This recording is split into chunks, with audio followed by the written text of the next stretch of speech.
All right, so we're diving deep today into plant selection and care.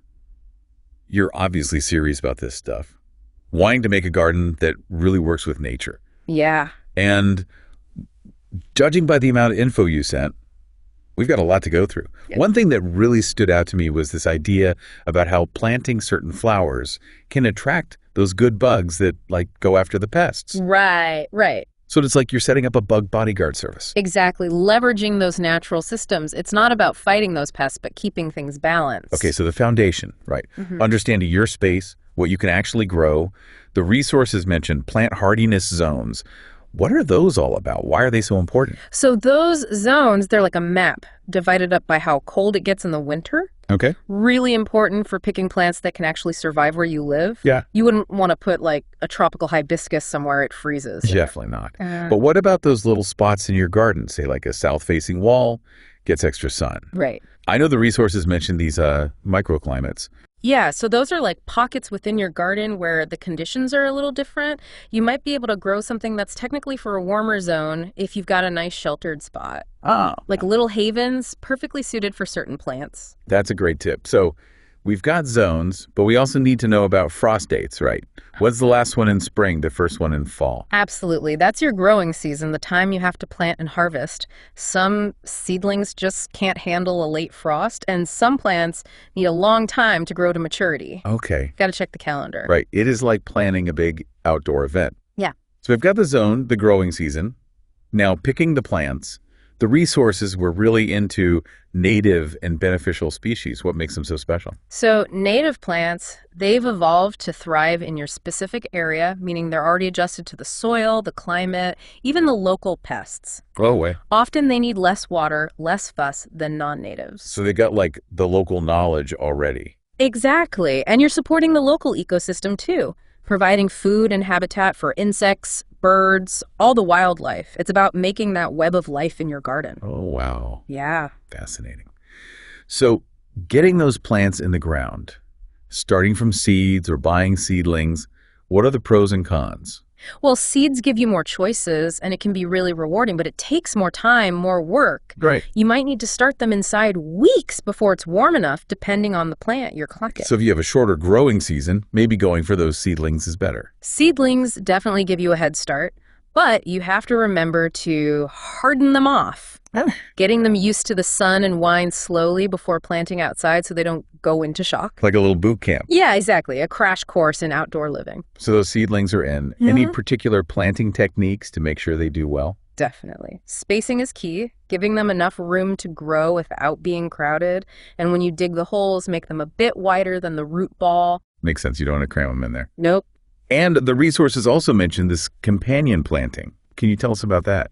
It's all about strategically planting different species together so they help each other out. Like planting basil next to tomatoes. It can make the tomatoes taste better and actually help keep pests away. Like giving them good neighbors. They have each other's back. Exactly. And another thing is succession planting. That means staggering when you plant throughout the season, so you're always harvesting something. Right, so you don't have all your lettuce ready at once. Exactly. You get to enjoy it longer. So smart. Okay, so no matter how well we plan, sometimes we get those uninvited guests, pests and diseases. Right. What are some of the usual suspects we should watch out for? Aphids are a big one. Those tiny things that suck the sap. Oh, yeah. Leaves get curled up, distorted. You might see a sticky residue. That's a sign they've been around. Ugh, they sound annoying. The resources also mentioned those Japanese beetles. I've definitely seen those metallic green guys munching on my plants. Yeah, they can be pretty destructive, leaving those leaves all skeletonized, kind of leafy looking. Yikes.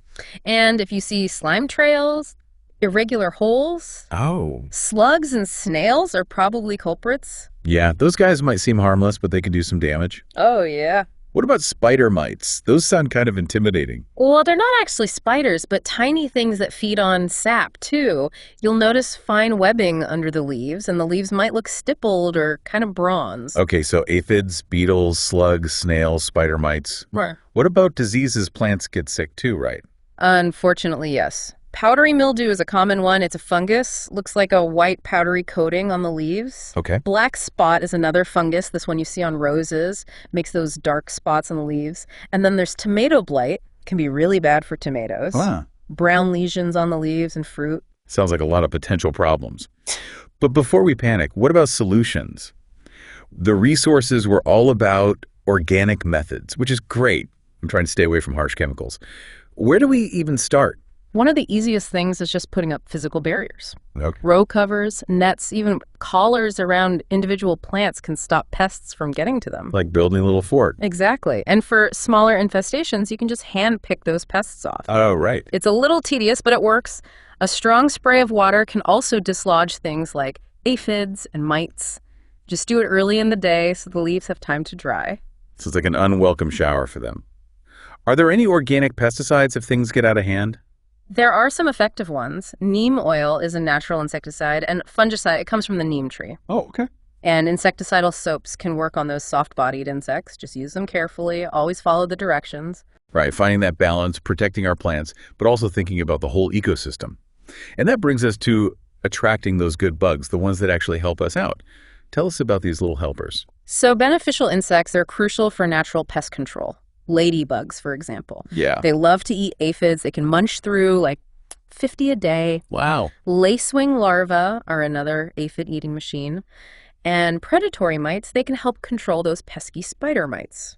So it's like having this tiny army protecting your plants. How do we make our gardens more welcoming to them? Diversity is key.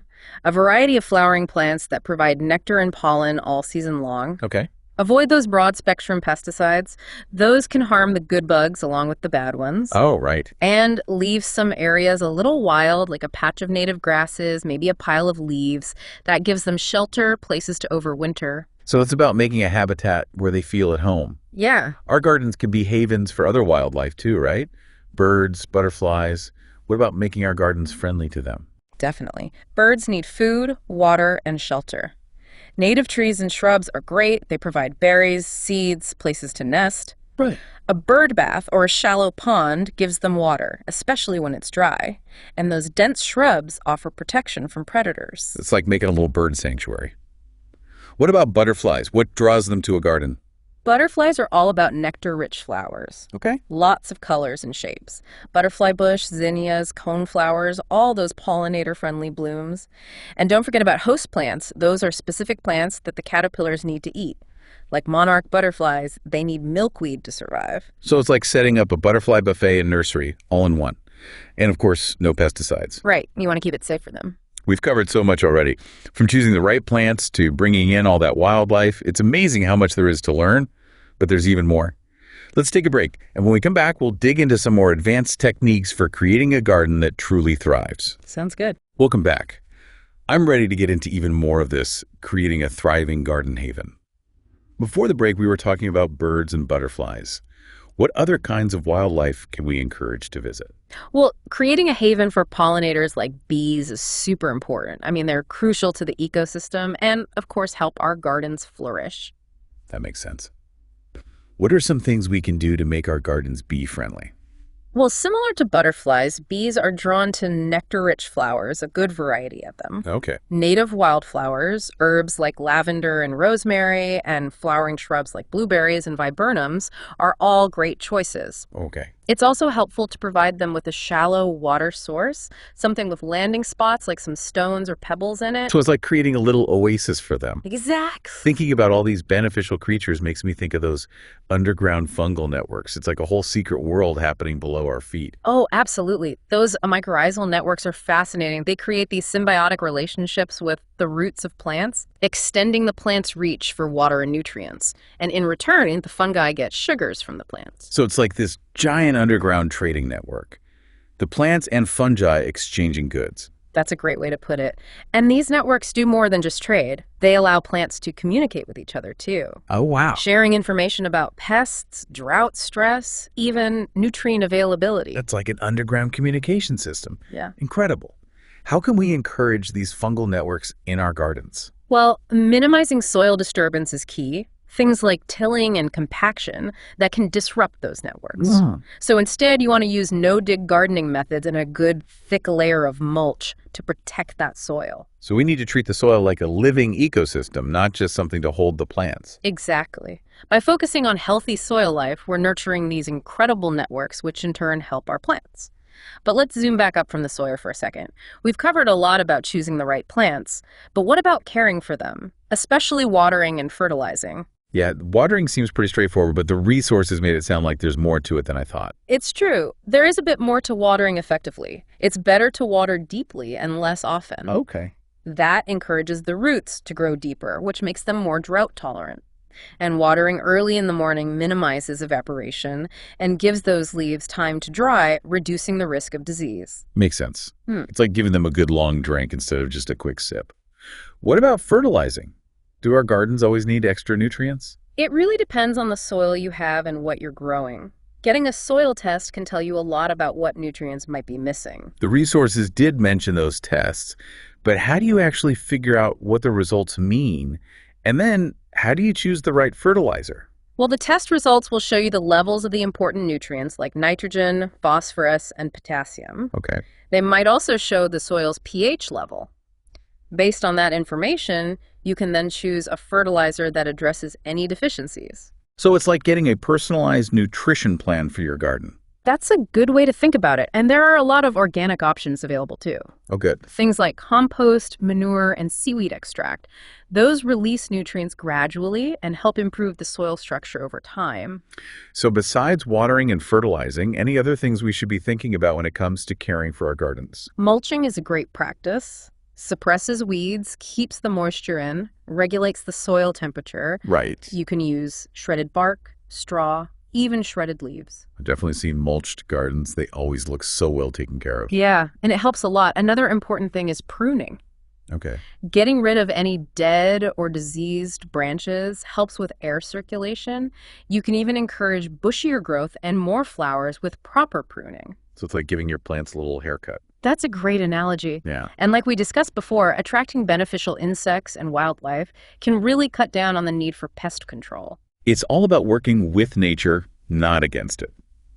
We've covered a lot in this deep dive, from choosing the right plants to creating a thriving ecosystem. But before we wrap things up completely, are there any common mistakes that new gardeners tend to make? Oh, for sure. Overwatering is a big one. It's Yeah. much better to err on the side of underwatering than to drown your plants. Okay. Another one is planting too close together. Right. That leads to overcrowding, and then they're all competing for resources. Those are really good points. I'm sure I've been guilty of both. Is there anything else we should keep in mind as we start our gardening journeys? Well, just remember, patience is key. Right. Gardening is a process, and it takes time for those plants to establish and thrive. Don't get discouraged if everything doesn't go perfectly right away. Yeah. Just observe, learn, and adjust your approach as you go. That's great advice. And we've only just scratched the surface of all the amazing knowledge that's out there. Let's take one last break and then come back to wrap up our deep dive with some final insights and inspiration for creating our dream gardens. Welcome back to our final segment on creating a thriving garden. I'm so inspired by everything we've talked about. It's amazing, all this stuff about soil and plants and wildlife. Yeah, it's really a fascinating world, and we've just barely scratched the surface. The more you get into natural gardening, the more you realize it's not just about looks. Right. It's about creating a whole ecosystem, making it balanced and resilient right in your backyard. Speaking of balance, I want to hear more about those permaculture principles. How do we use those to create a garden that's more sustainable, more self-sufficient? So permaculture is all about observing nature and then using those same principles in your garden design. Okay. One key idea is catch and store energy. That could mean things like using rain barrels. You're collecting rainwater. Oh. Maybe you've got solar panels to power some lights. Or building a compost system so you're recycling all that organic material. So it's like maximizing what you've got and minimizing waste, just like nature does. Exactly. Another important principle is obtain a yield. That means making sure your garden is producing something useful. Wow. Food, flowers, herbs, even just a beautiful place to relax and connect with nature, whatever works for you. So it's about the garden giving back, not just looking good, but actually providing something. Are there any other permaculture principles we can use? Value diversity, that's a big one. A garden with lots of different plants is more resilient, better at fighting off pests and diseases, Makes sense. and it provides more habitats for all those good bugs and wildlife. It's like building a little ecosystem right there in your garden. Exactly. And the last one is observe and interact. That's something you do continuously with permaculture. You pay attention to how your garden reacts to different conditions, Right. you learn from what works and what doesn't, and you adjust as you go. So it's like being a student of your garden, always learning. Exactly. That's what makes gardening so rewarding. It's a journey of discovery and creativity and connection with the natural world. I'm ready to get out there and put all this into practice. Do you have any last bits of wisdom for our listeners as they start their own gardening adventures? Remember that gardening is a process. It's not about reaching some end goal. Yeah. There will be challenges, things that don't work out, but that's all part of learning. Don't be afraid to try things, see what happens, make changes along the way. And most importantly, enjoy it. Gardening is such a great way to connect with nature. You can be creative, and in the end, you've created something that brings you joy. Absolutely. Happy gardening, everyone. And that's it for our deep dive on plant selection and care. We hope you feel inspired and ready to get your hands dirty. Until next time, happy gardening.